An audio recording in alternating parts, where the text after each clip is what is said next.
চোপড়ায় রাজ্যপাল আসার আগে চাঞ্চল্যকর মন্তব্য চোপড়া কাণ্ডে নির্যাতিত যুবকের মা রহিমা খাতুনের। নির্যাতনের ভিডিও ভাইরাল করায় তিনি ক্ষুব্ধ বলে সাফ জানিয়েছেন সংবাদ মাধ্যমকে। যে বা যারা এই ভিডিও ভাইরাল করেছে তাদের শাস্তিরও দাবি করেছেন তিনি। এছাড়াও তার ছেলে ও ওই মহিলাকে কারা মারধর করেছে সে বিষয়ে তিনি কিছুই জানেন না বলে জানিয়েছেন।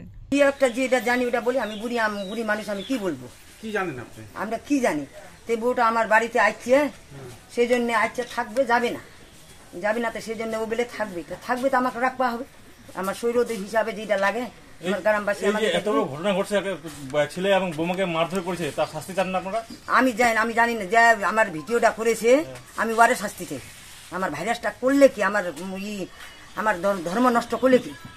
আর যে মেরেছে আমি চিনি না, কে মেরেছে নি মেরেছে, কে কি করেছে ওটা আমি জানি। ওর শাস্তি চান না আপনি, যে মেরেছে? না না না, ও আমি তো জানি কে না, চিনি কে না, আমি কার কথা বলবো? ভাইরাসটা ছড়লো কে, আমি ওকে চাই।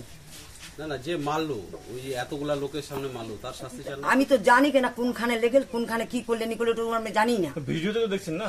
ভিডিওটা দেখছি, তো কোনখানে কি করলে শাস্তি চান না? আমি কারো জানলে তো আমি শাস্তি চাইবো। আপনি কি হবেন? আমি ছেলের মা হবো, আমি যাই করি, আমি কইব পারবো। উল্লেখ্য, গত 28শে জুন পরকীয়া সম্পর্কে জড়ানোর অভিযোগে এক তরুণ ও তরুণীকে নৃশংসভাবে মারধর করার অভিযোগ ওঠে তৃণমূল নেতা তাজুমুল ইসলাম ওরফে জেসিবির বিরুদ্ধে।